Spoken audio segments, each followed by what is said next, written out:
నమస్కారం yes news కి స్వాగతం. ముందుగా వార్తల్లోని ముఖ్యాంశాలు. రాబోయే ఎన్నికల్లో జగన్మోహన్ రెడ్డిని చిత్తుగా ఓడించాలని మదనపల్లి నియోజకవర్గ టీడీపీ ఇన్ఛార్జ్ దొమ్మలపాటి రమేష్ ప్రజలకు పిలుపు. కడప నగరంలోని రాష్ట్ర ఉప ముఖ్యమంత్రి క్యాంప్ కార్యాలయంలో సీఎం రిలీఫ్ ఫండ్ చెక్కులను లబ్ధిదారులకు పంపిణీ. సున్నా వడ్డీ పంట రుణ మాఫీ కార్యక్రమంలో పాల్గొన్న జాయింట్ కలెక్టర్ ఫరాన్ అహ్మద్ ఖాన్. ఇక వివరాల్లోకి వెళ్తే చంద్రబాబు నాయుడు ఏనాడైనా పేద ప్రజల గురించి ఆలోచించాడా అని రాష్ట్ర ఉప ముఖ్యమంత్రి అమ్జద్ బాషా ధ్వజమెత్తారు. కడప నగరంలోని రాష్ట్ర ఉప ముఖ్యమంత్రి క్యాంప్ కార్యాలయంలో సీఎం రిలీఫ్ ఫండ్ చెక్కులను లబ్ధిదారులకు పంపిణీ చేశారు. ఈ సందర్భంగా రాష్ట్ర ఉప ముఖ్యమంత్రి అమ్జద్ బాషా మాట్లాడుతూ చంద్రబాబు నాయుడు ముఖ్యమంత్రిగా ఉన్నప్పుడు కేవలం ఆయన సామాజిక వర్గం లబ్ధి చెందాలనే ఉద్దేశంతో ముందుకు వెళ్లారే తప్ప ప్రజల గురించి ఏనాడు కూడా పట్టించుకోలేదన్నారు. రాష్ట్రంలో సీఎం జగన్మోహన్ రెడ్డి కులాలు, మతాలు, ప్రాంతాలు చూడకుండా అర్హులైన ప్రతి లబ్ధిదారులందరికీ సంక్షేమ పథకాలు అందిస్తున్నారన్నారు. ప్రజలందరూ రాబోయే ఎన్నికల్లో సీఎం జగన్మోహన్ రెడ్డికి అండగా నిలవాలని వారు పిలుపునిచ్చారు.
అట్లా వెనక ఖాళీ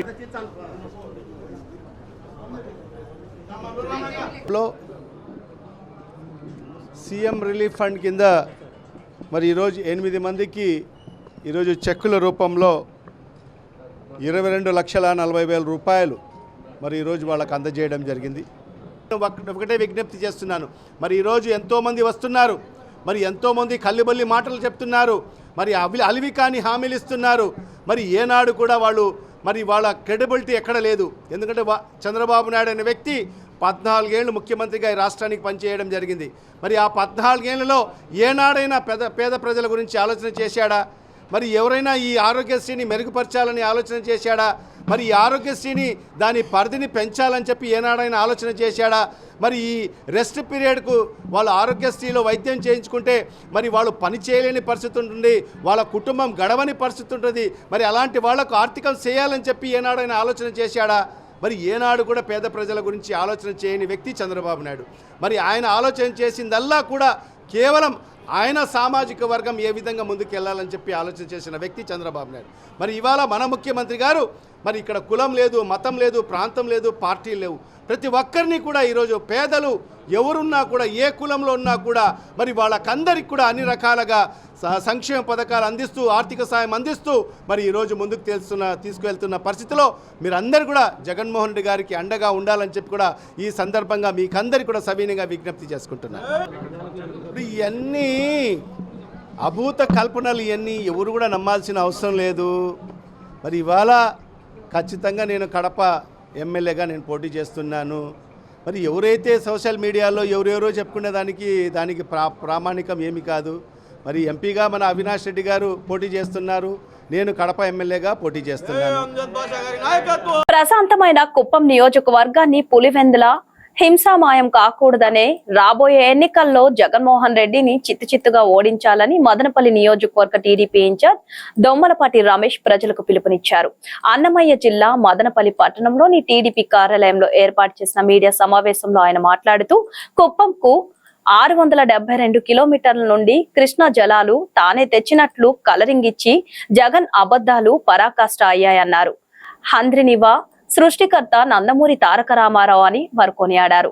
రాయలసీమ సాగు ప్రాజెక్టుల నిర్మాణానికి చంద్రబాబు 5 ఏళ్ల పాలనలో 12,500 కోట్లు ఖర్చు చేయగా జగన్ పాలనలో ఇప్పటికీ ఖర్చు చేసింది ఏంటి అన్నారు. రానున్న ఎన్నికల్లో ఓడిపోయే జగన్ కుప్పం వైకాపా నేతకు ఏదో చేస్తాడట.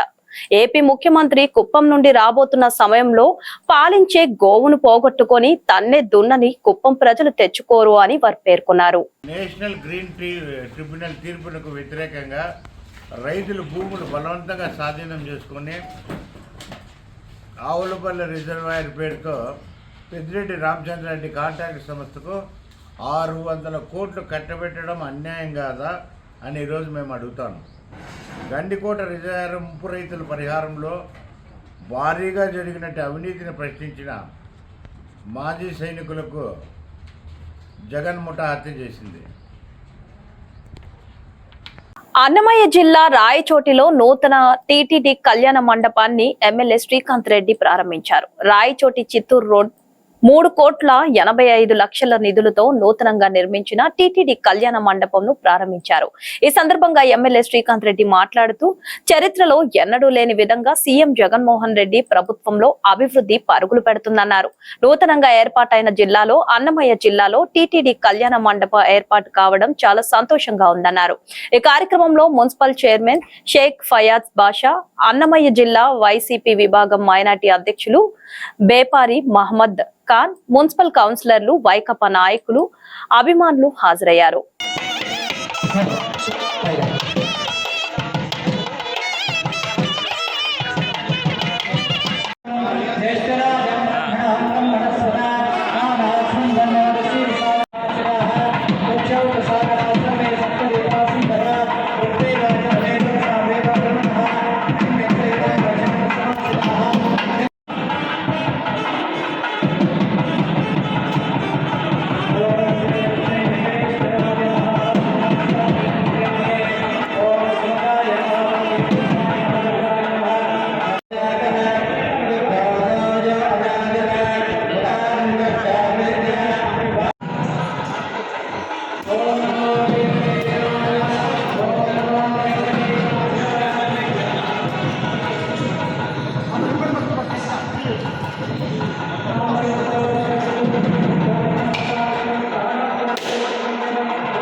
చంద్రబాబు నాయుడు చెయ్యలేని పని నేను చేసి చూపించా అని ధమ్కీలు పలికిన సీఎం జగన్మోహన్ రెడ్డి మరోసారి తన మోసపూరిత మాటలు, పనులు నిజమే అని 2 రోజుల క్రితం కుప్పం నీళ్లు వదిలిన ఘటన బయటపెట్టిందని తెలుగుదేశం పార్టీ రాజంపేట పార్లమెంట్ అధికార ప్రతినిధి ఆర్జే వెంకటేష్ ఆరోపించారు.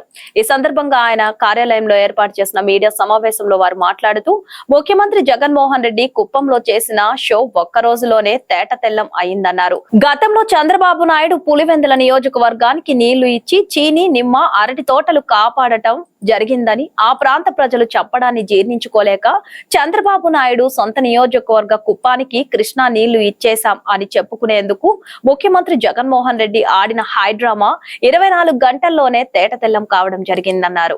కుప్పం బ్రాంచి కాలువ గేట్ ను బటన్ నొక్కి జగన్మోహన్ రెడ్డి పైకెత్తిన మరుసటి రోజే అధికారులు జేసీబీని తీసుకొచ్చి మొత్తం గేట్ ను ఎత్తి లారీలో పెట్టి తరలించుకుపోవడం జగన్ మాయకు నిదర్శనమన్నారు. గతంలో రాయలసీమ తరచూ కరువు ప్రాంతమని, కరువు కాటకాలకు గురవుతోందని, త్రాగునీటి సమస్య కూడా ఎదుర్కోలేని పరిస్థితులు ఉందని చెప్పే ఉద్దేశంతో కీర్తిశేషులు మాజీ ముఖ్యమంత్రి నందమూరి తారక రామారావు గారు హంద్రీ నీవా ద్వారా రాయలసీమకు ఎత్తిపోతల పథకం ద్వారా నీళ్లు ఇవ్వాలనే ఉద్దేశంతో త్రాగునీరు, సాగునీరు 2 ఇవ్వాలనే సంకల్పించి ప్రాజెక్టుకు శంకుస్థాపన చేయడం జరిగింది. కర్నూలు జిల్లాలో హంద్రీ ప్లేస్లో బంకించర్ల వద్ద ఎత్తిపోతల ప్రాజెక్టు పెడుతూ మధ్యలో 4 లిఫ్ట్ ఇరిగేషన్ ప్రాజెక్టు పెట్టి చిత్తూరు జిల్లాలోని హంద్రీ కాలువలకి నీళ్లు ఎత్తిపోయడము, ఈ ప్రధాన ఉద్దేశం, ప్రాజెక్టుకు ఉద్దేశం. ఈ క్రమంలో దాదాపు 30 లక్షల ఎకరాలకు సాగునీళ్ళు ఇవ్వాలని, అదేవిధంగా తాగునీళ్ళు సౌకర్యం కల్పించాలనే ఉద్దేశంతో, మంచి సదుద్దేశంతో ప్రాజెక్టు ఏర్పాటు చేయడం జరిగింది. దాన్ని త్వరితగతిన మాజీ ముఖ్యమంత్రి చంద్రబాబు నాయుడు గారు దానికి అనేక విధాలుగా నిధులు వెచ్చించి దాన్ని పూర్తి చేస్తూ తీసుకొచ్చారు. 2019 ప్రాంతానికి మదనపల్లె వరకు నీళ్లు తీసుకొచ్చారు. మదనపల్లెలో మంచి వేసవి కాలంలో ఇక్కడ సమ్మర్ స్టోరేజ్ చేయడానికి 2019లో ఆయన భూమి పూజ చేసి మదనపల్లికి నీళ్ళు ఇచ్చారు. తర్వాత పలమనేరు దాకా కెనాల్ ఏర్పాటు చేయడం జరిగింది. పలమనేరు నుండి కుప్పంకి కెనాల్ తవ్వుతూ పోయారు. మధ్య మధ్యలో కొన్ని బ్రిడ్జెస్ పెండింగ్ ఉన్నాయి. వాటిని చేయాల్సిన క్రమంలో ప్రభుత్వం పోవడం జరిగింది. గతంలో చంద్రబాబు నాయుడు గారు గత 5 సంవత్సరాల్లో హంద్రీ నీవా కాలువ మీద 12,500 కోట్ల రూపాయలు వెచ్చించి ఖర్చు చేసి ఆ నిధులను కాలువ నీళ్లు బారించేదానికి ప్రయత్నం చేశారు.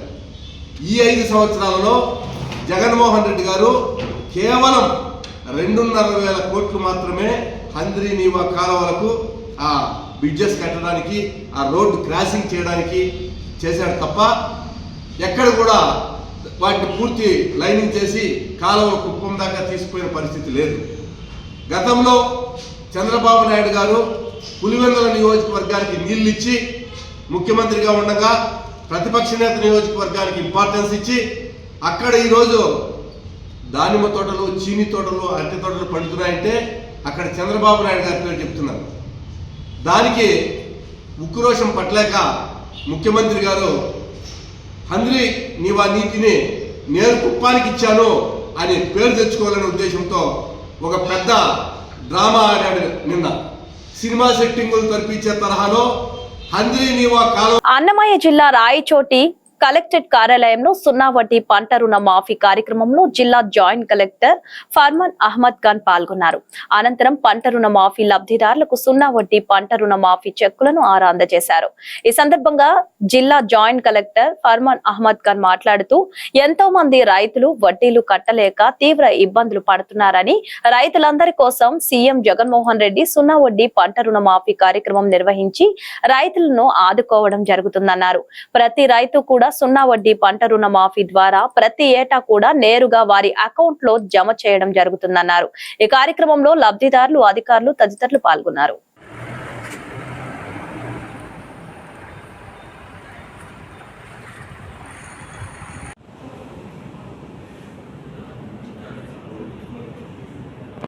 అడుగు ఈ 57 నెలల కాలంలోనే మన ప్రభుత్వం వచ్చిన తర్వాతనే జరిగింది అని చెప్పడానికి ఒక రైతు ప్రతి రైతన్నకు ఇచ్చినట్టు అవుతుంది.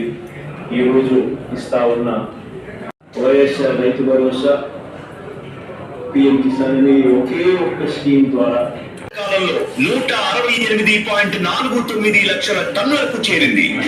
జగనన్న ప్రభుత్వం గత 57 నెలలుగా వేసిన ప్రతి అడుగు రైతు సంక్షేమానికి బాటలు వేసింది అనడానికి ఈ గణాంకాలే నిదర్శనం.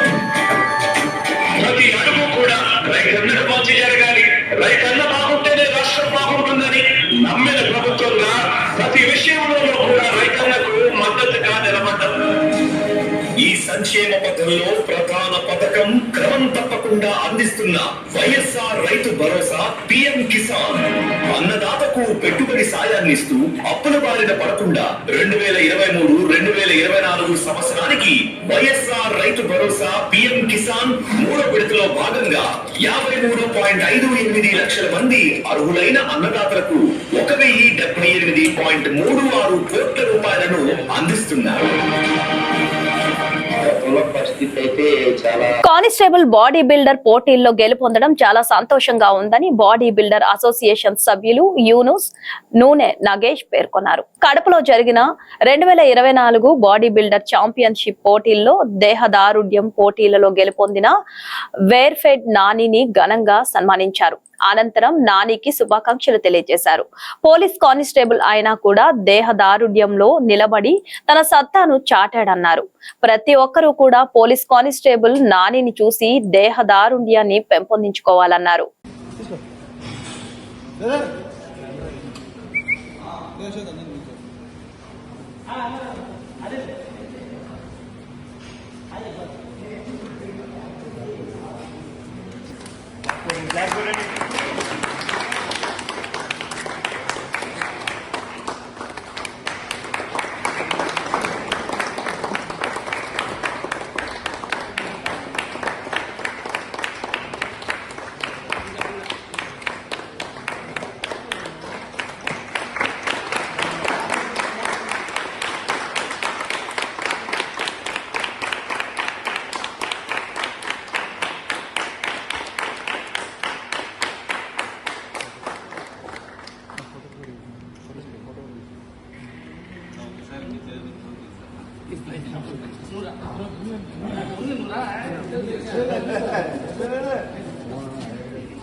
రైతు సంక్షేమంగా ఉంటేనే రాష్ట్రం సుభిక్షంగా ఉంటుందని నమ్మిన రాష్ట్ర ప్రభుత్వం రైతు సంక్షేమం కోసం పాటుపడుతోందని జిల్లా కలెక్టర్ విజయ్ రామరాజు అన్నారు. జిల్లా కలెక్టరేట్ కార్యాలయంలో జిల్లా కలెక్టర్ విజయ్ రామరాజు అతిథులతో కలిసి జిల్లాలో పీఎం కిసాన్ వైఎస్ఆర్ రైతు భరోసా ద్వారా వరుసగా 5వ ఏడాది 3వ విడతగా వైఎస్ఆర్ 0 వడ్డీ పంట రుణాలు రాయితీ మొత్తాన్ని మెగా చెక్ రూపంలో రైతులకు అందజేశారు. ఈ సందర్భంగా జిల్లా కలెక్టర్ విజయ్ రామరాజు మాట్లాడుతూ రైతు సంతోషంగా ఉంటేనే రాష్ట్రం సుభిక్షంగా ఉంటుందని భావించి వైఎస్ జగన్మోహన్ రెడ్డి ప్రభుత్వం 5వ ఏడాది 3వ విడత వైఎస్ఆర్ రైతు భరోసా సాయాన్ని అందించడం ద్వారా వ్యవసాయంపై రైతుల్లో మరింత మక్కువ పెరిగిందన్నారు.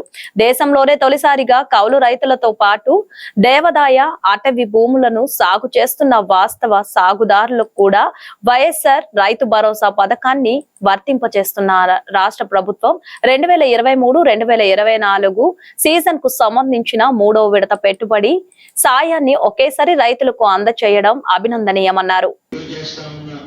ఈ రెండో మంచి కార్యక్రమం ఏమిటి అంటే రైతులకు క్రమం తప్పకుండా వారు పంట రుణాల కింద ఏదైతే తీసుకుంటారో బ్యాంకుల దగ్గర నుంచి పంట రుణాలు ఏదైతే తీసుకుంటారో ఆ పంట రుణాలన్నీ కూడా ఖచ్చితంగా రైతన్నలు క్రమం తప్పకుండా బ్యాంకులకు కట్టే కార్యక్రమం ఎప్పుడైతే చేస్తారో బ్యాంకులకు రైతన్నల మీద నమ్మకం కలుగుతుంది. ఇచ్చే వెసులుబాటు ఇచ్చే సొమ్ము కూడా ఎక్కువ మందికి రైతులకు ఇచ్చే పరిస్థితి కూడా నెలకొల్పుతుంది. ఇలా బ్యాంకులు రైతన్నలకు ఇచ్చే పంట రుణాలు ఆ పంట రుణాలన్నీ కూడా రైతన్నలందరూ కూడా వచ్చే సమయానికల్లా మళ్ళీ జనవరి ఫిబ్రవరి మాసంలో మరో 2,000 రూపాయలు ఇలా క్రమం తప్పకుండా ఇంత ఇంపార్టెంట్ అంశం ఇంత అవసరమైన అంశం అని అంటే ఎందుకంటే రైతులను కూడా క్రాప్ లోన్స్ ఏదైతే తీసుకుంటారు ఈ క్రాప్ లోన్స్ అన్ని కూడా ఏదైతే తీసుకుంటారో ఈ 1,00,000 రూపాయలు 21-22 సంబంధించిన రబీ పంటకు సంబంధించిన రుణాలు కానీ లేదా 2022 ఖరీఫ్ పంటలకు సంబంధించి ఈ రుణాల మీద దాదాపు 10 లక్షల జమ చేసే ఒక మంచి కార్యక్రమం జరుగుతూ ఉంది. దేవుడి మంచి అవకాశాన్ని నాకు ఇచ్చినందుకు దేవునికి ప్రజలకు ఎప్పటికీ కూడా సదా రుణపడి ఉంటారని సందర్భంగా కూడా తెలియజేస్తా ఉన్నాను. 2 లక్షల మంది రైతన్నలకు మంచి ప్రతి అడుగును కూడా చేయి పట్టుకుని నడిపిస్తా ఉన్నాం. తోడుగా ఉంటూ ప్రతి అడుగు కూడా వేస్తూ వచ్చాం. నవరత్నంలోని ప్రతి పథకం దాదాపుగా ప్రతి